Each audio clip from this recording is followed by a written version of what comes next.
말씀해 주신 하나님 말씀 신약성경 데살로니가전서 5장 16절부터의 말씀입니다. 신약성경 데살로니가전서 5장 16절부터의 말씀입니다. 신약성경 333페이지 여러분 참고하시기를 바라겠습니다. 항상 기뻐하라. 쉬지 말고 기도하라. 범사에 감사하라. 이것이 그리스도 예수 안에서 너희를 향하신 하나님의 뜻이니라. 아멘.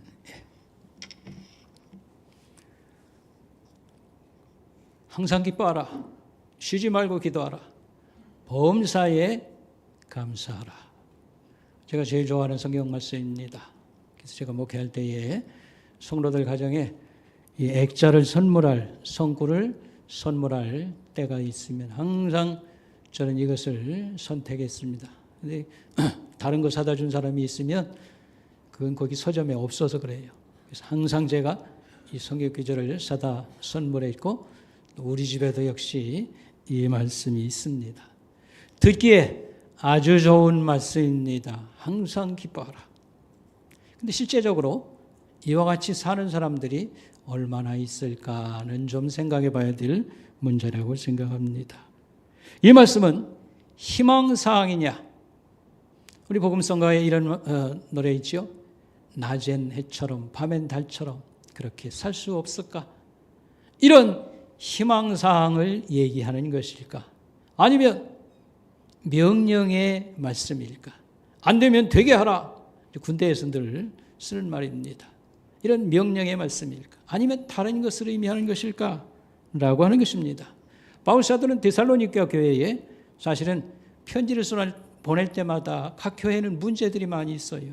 그 문제에 답을 주기 위해서 편지를 써보내는데 데살로니가 전서 말씀을 다 끝내놓고서 개인적 인사말 하기 전에 개인적 권면을 합니다. 그때 주신 말씀입니다. 이 말씀의 성격은 그럼 무엇인가? 그리스도인의 삶의 방식은 이와 같다라고 하는 것을 말하는 것입니다. 이렇게 신자는 살아가는 것입니다. 신앙을 안내하는 말씀이라고 말했으면 좋겠습니다. 저는 오늘 아침에 기독교인의 기쁨은 도대체 어떤 기쁨인가? 라고 하는 것을 좀 설명을 하고요. 항상 기뻐하는 삶이 가능한 것인가를 말씀을 드리기를 원하는 것입니다. 오늘 아침에 말씀에 경청하실 분이 있다고 하면 집중해서 좀 들었으면 하는 분들이 있다고 하면 나는 예수를 믿어도 사실은 솔직히 얘기해서 기쁨은 모르겠어요 라고 하는 사람들은 귀를 기울여 들어주시기 바랍니다. 어떤 성도들은 이렇게 말할 수 있습니다. 나는 교회를 매우 오래 다녔습니다. 교회에서 시키는 대로 다 했습니다. 솔직히 얘기하면 기쁨은 없어요 라고 하는 사람이 경청했으면 좋겠고요. 두 번째 우리 청년들입니다. 참으로 진학, 취직, 결혼 쉬운 게 하나도 없어요. 근데 교회에서 신앙이 역시 기쁨을 주지 못합니다 라고 하는 젊은이들은 좀 집중해서 들으면 좋겠다라고 생각하는 것입니다. 우리 먼저 생각할 것은 오늘 이 항상 기뻐하라는 말씀을 오해를 해서는 안 됩니다. 이 항상 기뻐하라는 말씀은 항상 웃어라, 항상 기쁨의 감정을 유지해라는 말씀은 아닌 것입니다. 사람의 감정이라는 것은 여러 가지가 들끓고 있습니다. 기쁨과 그 다음에 슬픔, 분노와 사랑과 미움, 별별 감정이 계속 지나가고 있어요. 그런데 한 가지 감동만 유지해라, 항상 기쁨을 유지해라. 이건 그야말로 말도 안 되는 소리입니다. 그러니까 이 말씀은 이런 항상 웃어라, 항상 기쁨의 감정을 유지해라 그런 말씀이 아닌 것입니다. 인생은 고통의 바다라 이렇게 읽었습니다. 살아보니까 사실 그래요. 늘 그림자같이 따라다니는 것이 괴로움과 여러 어려운 문제들이 있습니다. 그런데 고난을 축소하고 어려움을 없는 것처럼 그렇게 생각하고 살아라 좋은 세상이 오니까 그런 말도 절대로 아닌 것입니다. 우리의 고난을 없는 것처럼 생각하고 축소하라. 성경은 그렇게 말하지는 않습니다. 바울이 항상 기뻐하라는 말씀을 주었을 때 데살로니가 교회는 환난 가운데 있습니다. 그들은 박해 중에 있었습니다. 바울 사도는 잘 아는 대로 하나님 말씀을 전파하러 다닐 때에 항상 감옥에 들어가는 것은 뭐 늘 있는 일이고요. 그 다음에 매 맞고 추방당하고 이거 늘상 그림자처럼 그에게는 따라다녔습니다. 그럼에도 불구하고 그는 계속 기쁨을 많이 강조했습니다. 빌립보서가 대표적이고요. 데살로니가 전서에서도 역시 같은 말을 하고 있습니다. 이 말은 고난이 없다고 하는 것도 아니고 고난을 축소하라는 말도 아닌 것입니다. 그 의미는 무엇입니까? 항상 기뻐하라고 하는 말은 기독교 신자는 고난 당할 때에도 하나님이 함께해 계시기 때문에 주시기 때문에 기쁨을 유지해 나갈 수 있다, 이런 말씀이 되겠습니다. 그러므로 여러분 매우 조심해야 될 게 있습니다. 어려움을 당하는 신자들을 여러분이 방문했을 때에 어떤 분이 가게 문을 닫았어요. 그래서 오죽하면은 이렇게 고민하다가 가게 문을 닫았을까요? 그래가지고 자식들하고 앞으로 살아갈 길이 막막해서 근심하고 있는데 거기를 신방을 갔어요. 가가지고 이렇게 말했습니다. 그래도 예수님이 아니죠. 그래도 예수 믿는 사람이 기뻐해야지요 라고 말해서는 안 됩니다. 그래도 집사님의 신앙이 괜찮은 걸로 내가 알고 있는데 기뻐하십시오 라고 말하는 것은 그들의 고통스러운 가슴에 고춧가루를 갖다 뿌리는 것입니다. 항상 기뻐하라는 말을 거기다 들이대는 것은 폭력을 가하는 것입니다. 예수님 같으면 어떻게 하셨을까요? 울고 있는 사람, 고통상한 집에 가서는 그냥 함께 울다가 그냥 떠나가실 것으로 생각되는 것입니다. 자, 그러면 이 항상 기뻐하라고 말할 때에 성경이 말하는 기쁨, 기독교에서 말하는 기쁨은 어떤 기쁨인 것인가? 이 기쁨은 영적 기쁨, 신앙적 기쁨이 말합니다. 다시 말하면 하나님에게서 오는 기쁨을 말합니다. 신자의 기쁨은 70%가 하나님에게서 오는 기쁨이고 개인적 기쁨, 아들이 장가를 가든지 본인이 결혼을 했든지 요즘 같으면 아주 살만 났다 라고 해도 그건 한 30%. 아니 어디서 70%라는 말이 어디서 나옵니까? 그만큼 크다는 뜻입니다. 영적 기쁨, 신자에게는 하나님에게서 오는 기쁨이 이만큼 크다, 이런 말씀이 되겠습니다. 그러므로 항상 기뻐하라, 항상 감사하라, 쉬지 말고 기도하라. 이것은 그리스도인에게만 해당되는 말씀입니다. 예수 믿지 않는 사람은 항상 기뻐하라는 말이 이런 기쁨을 소유할 수 없다, 이렇게 말할 수가 있겠습니다. 시편 16편 11절에 보면 하나님은 기쁨이 충만한 분으로 설명을 합니다. 이렇게 말합니다.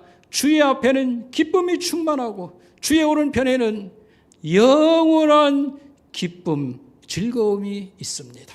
이렇게 표현을 하고 있습니다. 그래서 신자의 기쁨이라고 하는 것은, 기독교의 기쁨이라고 하는 것은 일이 잘 되어서, 일이 잘 풀어져서 가지는 기쁨을 얘기하는 게 아니고 기쁨의 근원 대신 하나님에게 붙어 있으므로, 연결되어 있으므로 그 결과로 우리에게 기쁨이 온다, 이런 말씀이 되는 것입니다.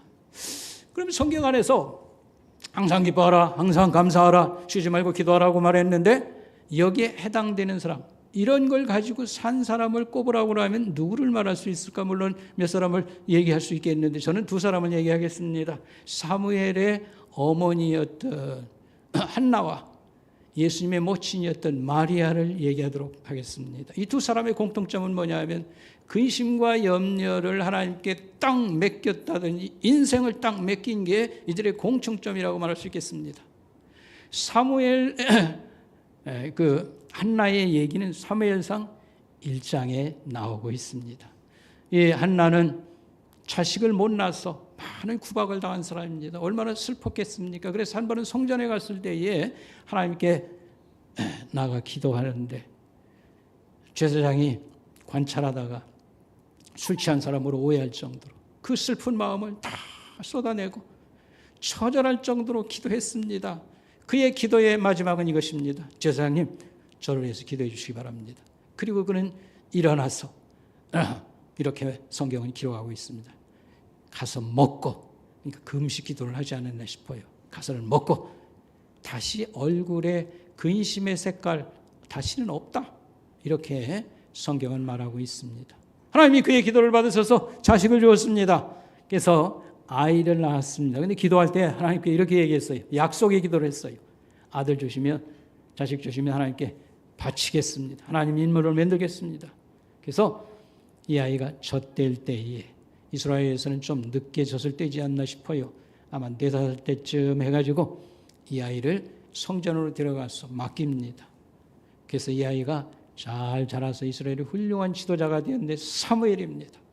여러분 아실 것은 이스라엘의 지도자는 왕도 얘기하고 선지자도 얘기하는데 이스라엘 지도자 중에 대표 모범생이 사무엘입니다. 그는 청렴결박했고 하나님에게 인정받고 사람에게 인정받았습니다. 사무엘.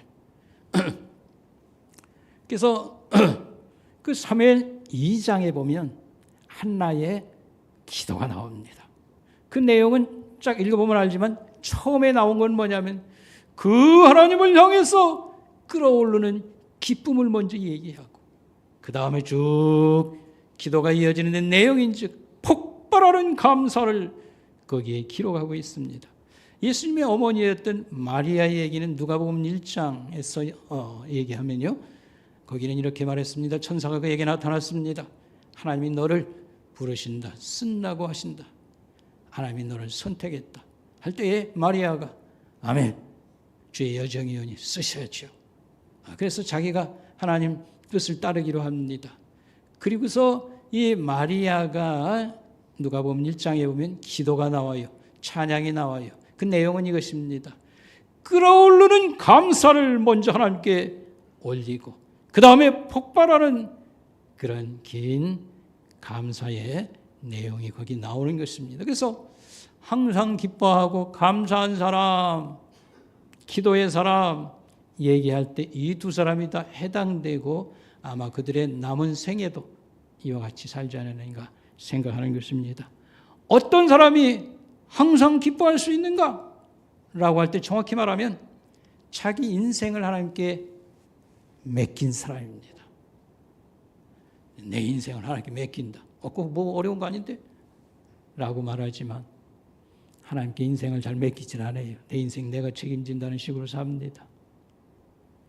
하나님께 인생을 맡기려고 하면 많은 단계를 거쳐서 우리가 이런 거 있잖아요. 천부의 의지 없어 나 이제 갈 데 없습니다. 라고 말하는 것처럼 인생을 하나님께 맡긴다고 하는 것은 그런 단계를 거쳐야 된다고 생각합니다. 그래서 오늘 우리가 그런 훈련을 하는 게 있어요. 그게 바로 뭐냐면 기도 훈련입니다. 기도라고 하는 것은 무엇입니까? 나의 근심과 걱정을 하나님께 맡기는 것입니다. 하나님 앞에 나와서 어려움과 고통을 호소하면서 하나님께 맡기는 겁니다. 그런데 문제는 우리 기도 생활에 문제가 있어요. 그렇게 기도해 놓고 갈 때에 그 보따리를 다 싸가지고 또 가요. 어디로 갈까? 집으로 가서 계속 또 걱정하고 근심하고 또 괴로우니까 또 찾아와서 하나님께 호소를 하고 맡겨놓습니다. 기도 끝나면 또 어디 간다고요? 그 보따리를 싸가지고 가서 또 집에 가서 계속 근심하고 걱정하고 물론 그러다가 뭐 응답도 받고 어쩌고 그러겠습니다. 우리 기도 생활이 좀 문제점이라면 그런 걸 지적할 수 있겠습니다. 그러다가 어떤 계기나 사건을 통해서 하나씩 포기한다고 할까 하나님께 맡기기 그러면서 우리 인생이 하나님 앞에 드려질 수 있다. 자세한 그런 얘기는 나중에 또 하도록 하겠습니다. 성경에서 나오는 여러분들 그 인물들 얘기를 한다든지 또 역사적인 인물들 얘기를 하면 여러분이 감동을 상당히 많이 받아요. 그러지만 늘 이런 생각이 듭니다. 우리는 좀 따라가기 어려운 사람들이네요. 그래서 제가 아주 우리같이 그냥 평범한 신자, 병신들 중에서 한 사람 예를 한번 들겠습니다. 그러면서도 고통 중에서도 기쁨을 노래하면서 산 사람 한 사람을 예를 들겠습니다. 찰스 프레더릭 웨이글이라고 하는 사람입니다. 찰스 프레더릭 웨이글이라고 하는 사람. 1871년에 태어나서 1966년에 세상을 떠난 사람입니다. 오래 좀 살았지요. 그는 고난 속에서 신앙을 잃지 않았습니다. 어려운 일 생기면 신앙을 그냥 우리가 소홀히 하거나 팽개치는 일도 있어요. 근데 신앙을 어려움 속에서도 잃지 아니하고 깊은 기쁨을 노래한 사람, 이렇게 제가 소개하겠습니다. 이 사람은 미국 사람인데 이 찬송, 복음 찬송을 많이 지었던 작가입니다. 가사도 쓰고 곡도 붙이고 이런 사람이고, 전도자, 전도 집회나 전도 일을 많이 한 사람 소개하고 싶습니다. 그런 젊은 시절에 이 노래, 찬양의 은사가 이렇게 도드라져서 뛰어나서 여러 곳에서 활동했습니다. 구세군에서 활동했습니다. 여러분, 구세군 하면 전도와 구제를 많이 한 것으로 알고 있죠. 근데 음악으로도 유명해요. 이 구세군의 브라스 밴드라든지 이런 데서 활동도 하고요. 그 다음에 미국의 그 부흥운동이 크게는 역사적으로 두 번 있었는데, 거기 이 흐름에 맞춰서 부흥 집회, 전도 집회에서 음악으로 봉사를 많이 했습니다. 그리고 시간 나는 대로 작가 활동, 곡을 쓰고 가사를 붙이고 이런 것을 많이 했습니다. 그런데 그에게 인생의 어떤 전환점이 왔습니다. 늘 이렇게 집을 비우고 나가서 무슨 전도 집회 또 부흥 집회 여기서 음악으로 봉사하고 그러고 미국이라는 나라는 또 땅이 얼마나 넓습니까? 그것 자체에서 가면은 일주일 만에 오지도 못하고 있지 않습니까? 몇 주간 있다가 돌아오고, 그렇다고 해서 생활비를 넉넉하게, 여러분 알다시피 생활비 이렇게 주갔어요. 그러니까 그 아내가 아주 힘들어하는 겁니다. 그래서 가난한 이 전도자의 이런 삶을 아내가 쫓아가지 못하는 거예요. 그래서 오늘은 집에 왔더니 아내가 딸을 데리고 그냥 집을 나가버린 거예요. 쪽지를 하나 남겼습니다. 내용은, 메모는 이런 것입니다. 나는 이 가난한 삶, 그 다음에 돈을 못 벌어다 주면 알콩달콩 사는 재미라도 있어야 되지. 남편 콧배기도 잘 못 보는 이런 삶, 희망도 없는 것 같고 나는 견딜 수 없습니다. 나의 행복을 찾아가니까 내 탓은 하지 마시오. 이렇게 써놨습니다. 와보니까 얼마나 억장이 무너지는 노릇입니까? 그래서 아내에 대한 실망과 분노감이 막 이렇게 들끓는데, 그게 다 누구한테 갈까요? 하나님한테 가는 거죠. 그가 하나님께 호소합니다. 하나님, 나는 하나님 일을 한다고 다니면서 가정을 잘 돌보지 못했습니다. 그런데 어찌 이런 그야말로 있을 수 없는 고통을 내게 안겨주십니까? 하나님이 주었나? 어쨌든 이런 고통을 가지게 되었습니다. 그러면서 이렇게 살 바에는 내 인생 하나님이 그냥 걷어가 주시기 바랍니다. 자살을 결심했습니다. 그래서 그는 비스케인이라고 하는 절벽으로 올라가서 이 높은 절벽에서 그냥 뛰어내려서 자살을 기도하는 것입니다. 뛰어내리려고 하는데 하나님의 음성이 내 쪽으로 들린 왔습니다. 나는 너와 항상 함께 있었다. 내가 지금까지 너를 돌봤는데 앞으로도 너 돌보지 않겠냐? 이런 음성이 들려왔습니다. 그래서 저희가 잠시나마 너무 현실의 문제에 깊이 빠져가지고 하나님의 이런 돌봄이나 이런 것을 외면하는 것을 회개하고 그가 멈췄습니다. 근데 그 애리고 아픈 마음을 위로하는 그런 평온함, 평안이 구름같이 쫙 몰려오는 경험을 가지게 됩니다. 그는 이렇게 말했습니다. 세상 어떤 것도 내게 평안을 줄 수 있는 것 없는데 예수님은 나의 기쁨이다. 해가지고 돌아와서 그때 글을 쓰고 곡을 만들었습니다. 그게 우리 찬송가에 들어와 있습니다. 325장입니다. 예수가 함께 계시니, 예수가 함께 계시니 시험이 오나 겁없네. 기쁨의 근원 되시는 예수를 위해 삽시다. 날마다 주를 섬기며 언제나 주를 기리고 그 사랑 안에 살면서 딴 길로 가지 맙시다. 이제 이런 것이 우리에게 소개될 때에는 영어를 번역하기 때문에 말을 잘 이렇게 다듬어요. 그래서 원래 그 표현을 다 담지 못했습니다. 원래 그가 원 가사는 이런 것입니다. 예수를 위해 사는 것 얼마나 평안한가. 기쁨의 강물은 결코 멈추지 않도다. 시험이 닥쳐와도 나는 두렵지 않으리. 예수를 위해 살리니 주님이 곁에 계시도다. 이런 가사를 쓰고 곡을 만들고 그랬습니다. 그의 대표적인 성가가 있습니다. 찬송가가 있습니다. 주 예수보다도 귀한 것은 없네. 어디서 들어봤죠?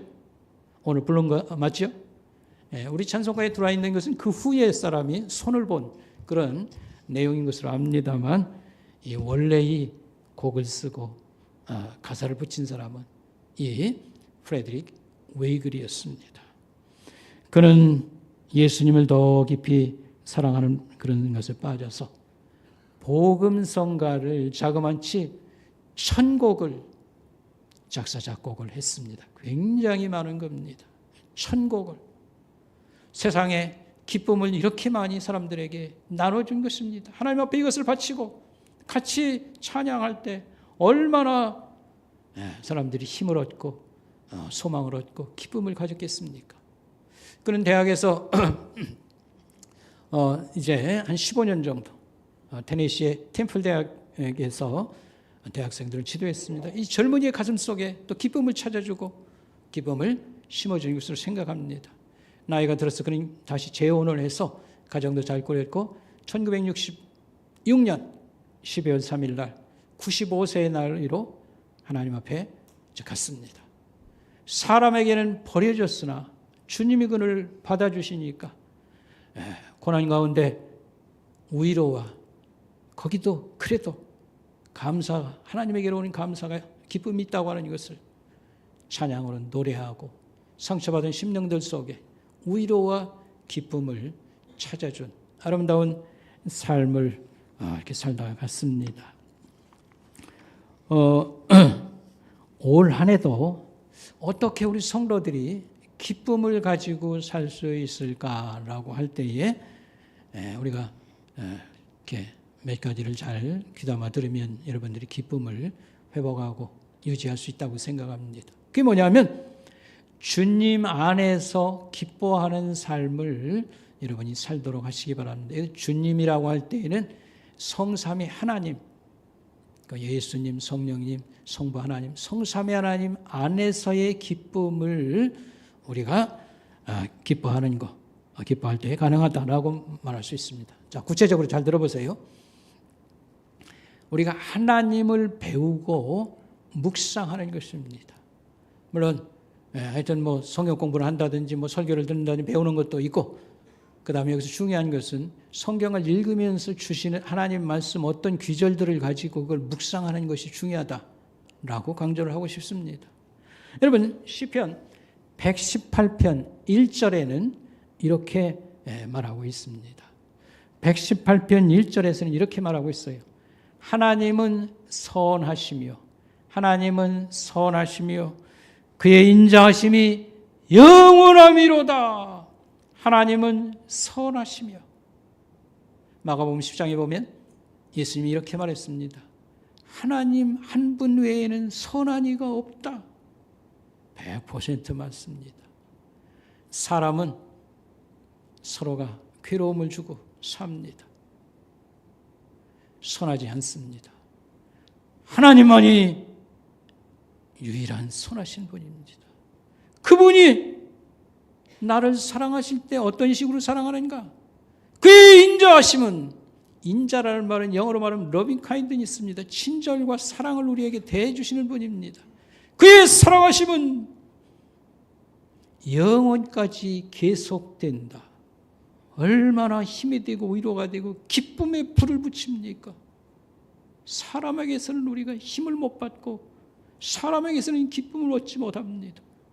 하나님은 선하시며 그 사랑하심이 영원까지 지속된다. 요한복음 13장에서는 이렇게 말했습니다.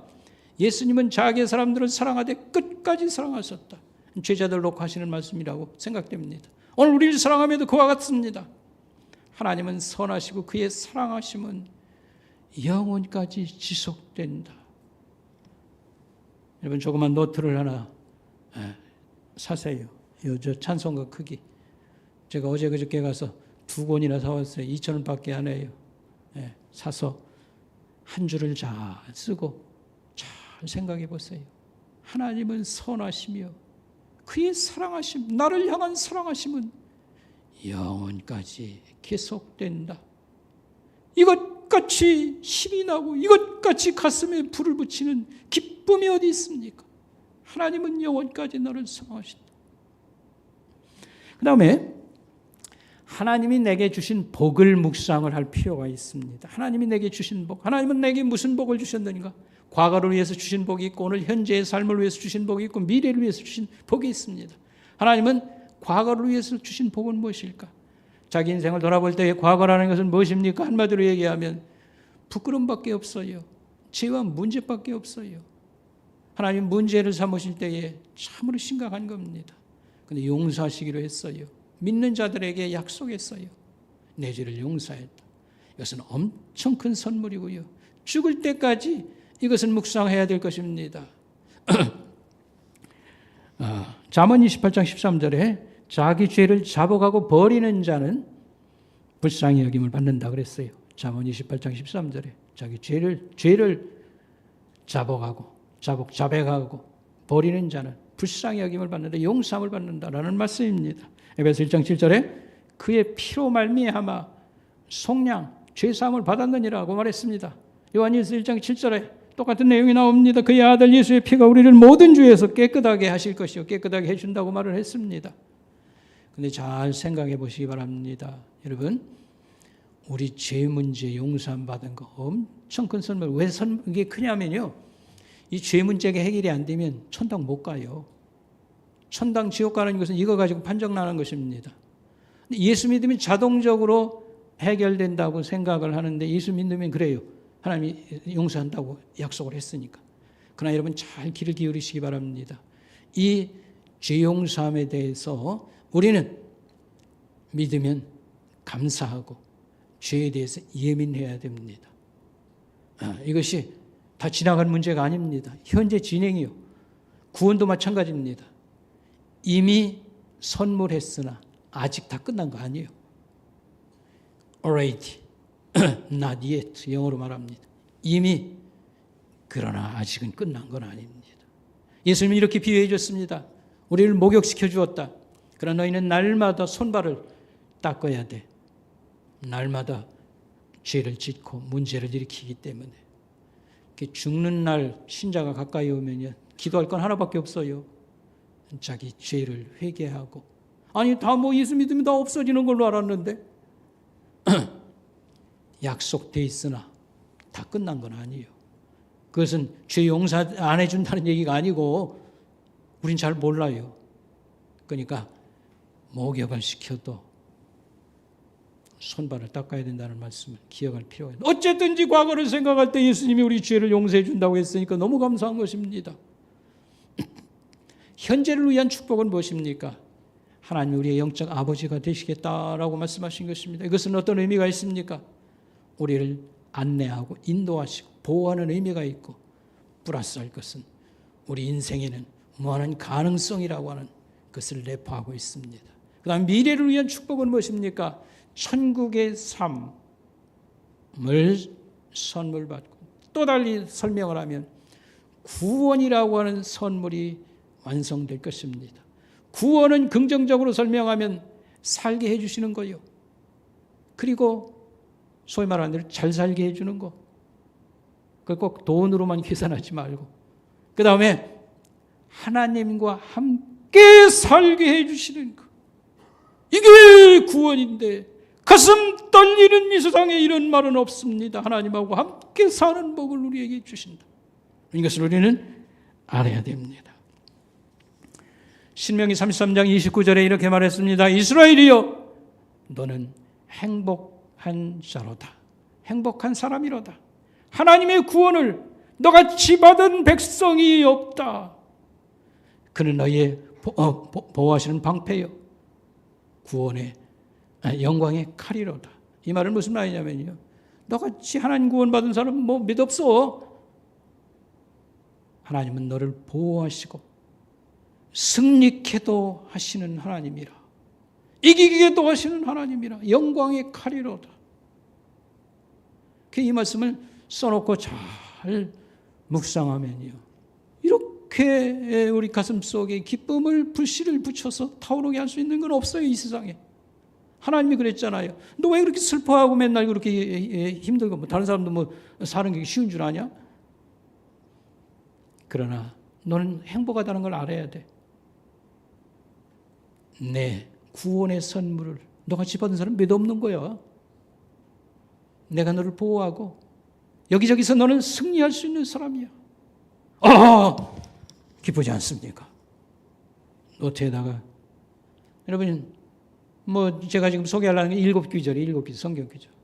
예, 여러분이 또 읽으면서 좋은 거 뽑아서 있잖아요. 하나님의 관계되고 약속이 있으면 써놓고서요, 읽으세요. 묵상하고 또 쓰고 묵상을 하고.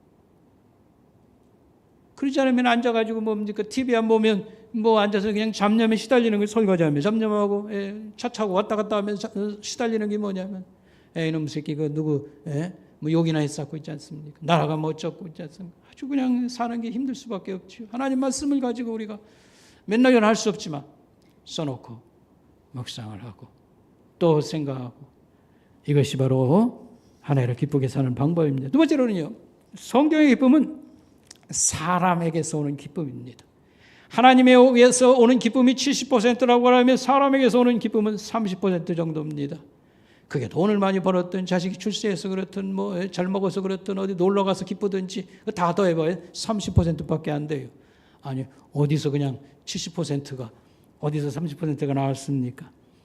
하나님에게서 오는 게 영적 기쁨이 더 크다는 얘기예요. 인간적 기쁨은 일부러 축소하는 게 아니고 금방 있다가 없어지잖아요. 밥 먹을 때는 너무 좋았는데 그냥 뭐 아침 잘 먹었다고 점심 또 안 먹습니까? 금방 그런 거예요. 성적 쾌락이 됐든 뭐 어디 가서 춤을 추고 놀았든지 금방 지나가는 거예요. 그러나 인간적 기쁨은 다 더해봐요. 그런 것입니다. 인간적 기쁨 중에 두 가지 소개합니다.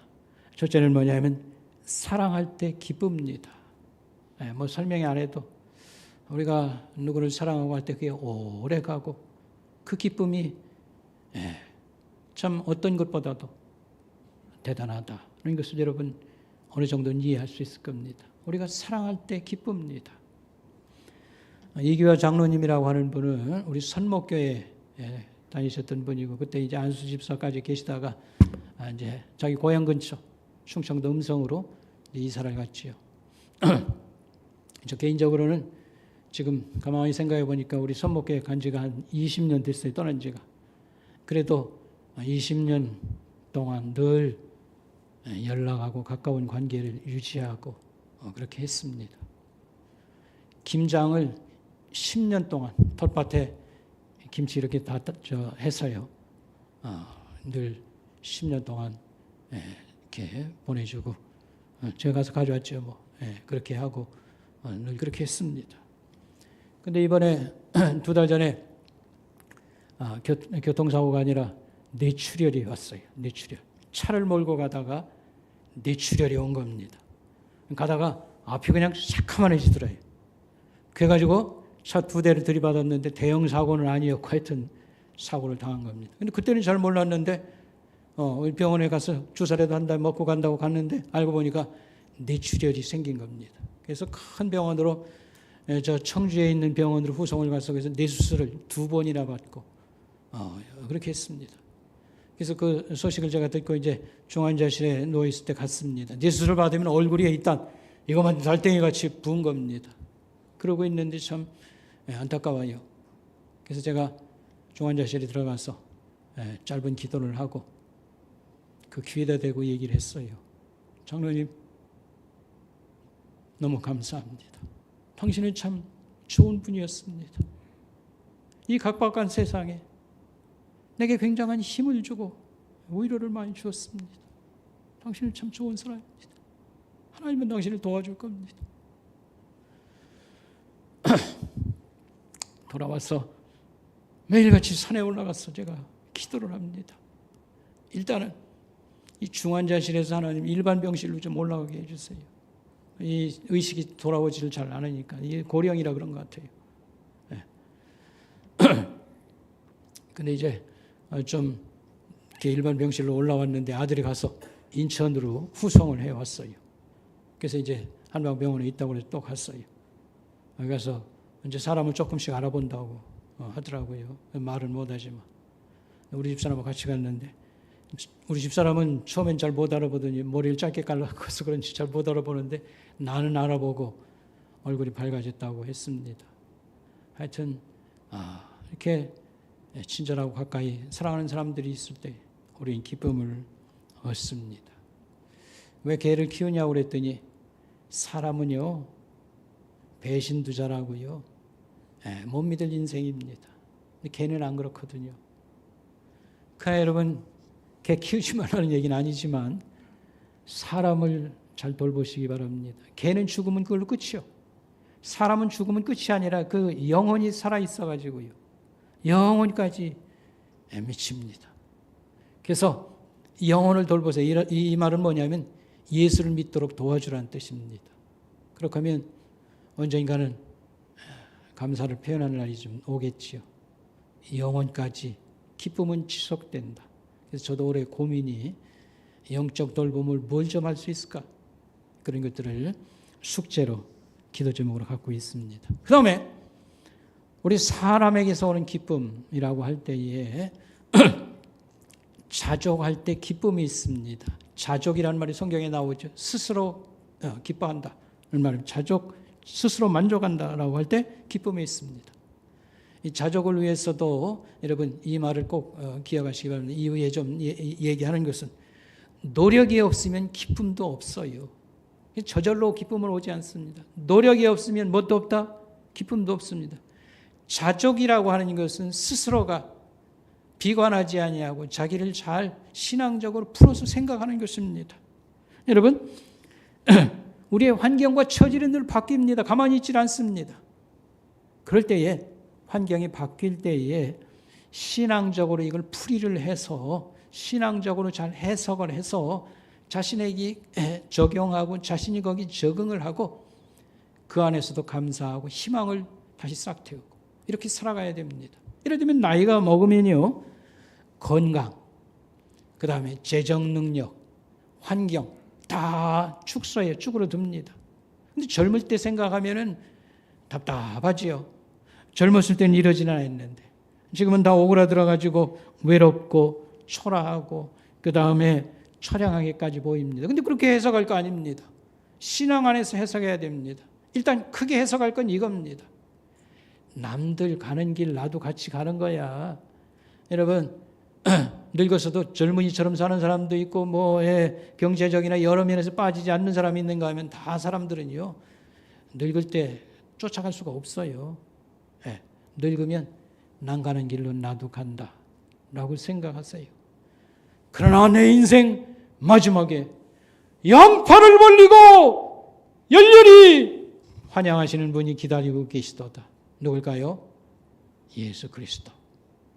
그래서 노년에도 당당할 필요가 있습니다. 내 인생은 인간적으로 껍데기만 놓고 판단을 해서 처량하고 불쌍하고 그런 거 아니야. 올해 하나님 앞에 가는 날이 가까이 오는 것은 기다린 소망의 날이다. 나를 환영하시는 일을 우리는 영적으로 바라볼 수 있어야 됩니다. 우리 청년들도 마찬가지입니다. 취직 문제, 현실 문제를 부닥쳐 보니까 정말 힘들어요. 그래서 나는 흙수저로 태어나가지고 현실에 부닥쳐서야 안 것은 실력도 빠지고 능력도 부족하다는 것을 이제야 깨달았도다 해서 코 빠져가지고 자존심 상해가지고 뭣도 하고 싶지 않다 이렇게 나옵니다. 그러나 여러분 그렇게 살면 하나님 슬프게 만드는 거예요. 얘야 넌 흙수저이면 틀림이 없지만 어려운 집에서 태어나고 도와줄 사람도 없지만 흙수저지만 내가 너에게 금수저를 안겨줬다는 걸 알아야 돼. 이게 신앙적 눈이 있는 사람입니다. 인생을 영적으로 바로 해석해야 될 필요가 있습니다. 우리 청년들 생각하면 저는 누구든지 끌어안아주고 싶고 왜냐하면 현실이 너무 힘들어요. 참혹할 정도로. 취업 아직도 이렇게 제대로 마음에 들어가지 못한 사람 어디 가면 웃음을 찾아주고 싶을까? 이런 마음이 있습니다. 몇 마디 말씀 우리 청년들이 좀 기억해서 참고해 주면 좋겠습니다. 부러운 사람, 대기업 사무직에 들어간 사람 이렇게 생각을 하겠는데 잘 알 것은 대기업 사무직 들어가면 직장에서 빨리 내보내려고 해요. 돈 안겨줘서라도 빨리 내보내려고 계속 압력하는 거예요. 그러나 기술직을 추천합니다. 그런 좋은 직장이 아직 못 들어가는 기술직을 추천해요. 기술을 배우고 터를 잡는다는 것은 쉬운 일은 아닙니다만 그러나 해볼만 합니다. 터 잡으면 대기업 다니는 사람 그 수준까지도 얼마든지 진출할 수 있습니다. 그리고 친구 퇴직했을 때 10년 이상 일할 수 있다고 하는 사실입니다. 젊은 사람들은 힘든 일을 기피합니다. 그런데 우리 사회에서는 기술을 넘겨주려고 하는데 받을 사람이 없는 거예요. 그런데 우리 한국만 그런 건 아니더라고요. 젊은 사람을 찾고 있습니다. 그래서 착실하게 와서 좀 잘 배우고 좀 말을 잘 들으면 나는 기술을 전수할 뿐만 아니라 사업장 한 모퉁이를 띄워줄 마음이 있는데 도대체 이런 사람 만나기를 못한다는 겁니다. 미국에서도 똑같더라고요. 얘기 들어보니까. 그래서 제일 비싼 임금집에는 배관공이라고 하는 건축 분야에서 배관공이라는 사람들이 지원도 않고 찾지도 않으니까 최고의 대접을 해줘도 만나기 어렵다고 합니다. 그래서 친척 중에서 괜찮은 업종에서 잘 나가는 사람이 있으면 가서 좀 취직 상담도 한번 해보고 기술 전수가 가능한가 이런 것도 해볼 필요가 있습니다. 어느 직업도 여러분 무시하지 말길 바랍니다. 머리를 자르든지 음식을 만들든지 사람 사는 한 다 필요한 거예요. 거기서 자기에게 전망이 있다 괜찮다는 직업을 발견하고 내가 적응할 수 있나 이런 적성을 반영을 해서 전문가가 되십시오. 전문가라는 말은 프로라는 말입니다. 여러분 셰프라는 말을 알죠? 셰프 제대로 음식을 배운 사람이요. 그렇게 해서 이 직업을 가진 사람을 대한민국 쫙 세웠을 때에 5% 이내에 들어가면요 큰 돈을 버는 것도 어렵지 않다는 것을 알 필요가 있고요. 오늘날 젊은이들이 취직이 어렵지만 오늘날 사람이 없어서 찾는다니까요. 잘만 하면 얼마든지 좋은 그런 기회가 있다고 하는 것을 말씀드리고요. 기도. 젊은이들이 꼭 기도와 책 읽는 것을 강력 권합니다. 기도는 하나님 복을 받으려는 게라기보다는 기도는 하나님의 인도를 받을 수 있고 그 다음에 책을 읽는 것은 책 안 읽는 사람은 돈도 못 벌어요. 그 내는 사람들은 다 돈도 벌고 한 사람 전문가들이 내는 거예요. 전문가들의 인도를 받습니다. 여러분 제가 책을 계속 젊은이에게 강조하는 것은 돈 버는 방법을 배우라는 뜻이 아니고 인생을 배우라는 거예요. 여러분 이순신 장군이나 정주영이라는 사람, 워렌 버핏이라고 하는 사람 반드시 젊은이들은 그 생애를 알아야 됩니다. 여러분 이순신 장군이요 사업하면 돈을 좀 벌 수 있을까? 여러분 어떻게 생각합니까? 나는 벌어도 보통 많이 벌 사람이 아니라고 생각합니다. 왜냐하면 이순신 장군은 성실해요. 날마다 일기를 씁니다. 전쟁터에서도 일기를 써요. 날마다. 이렇게 성실한 사람이 어디 있어요? 그 다음에 전쟁을 한번 치르려면요 얼마나 많은 준비를 해야 되는지 모릅니다. 그냥 병사 훈련만 시키고 전략만 터득한다고 되는 게 아니에요. 배도 만들어야 되고요. 식량도 대비해야 되고요. 별별 준비를 다 해요. 이순신이 철저했습니다. 그 다음에 사람은 무너졌다가 일어나야 돼요. 이순신같이 무너졌다가 잘 일어나는 사람 없습니다. 이 사람은 장사를 해도 어마어마한 거부가 되고도 남을 사람이에요. 우리는 인생을 배워야 돼요. 딱 보면.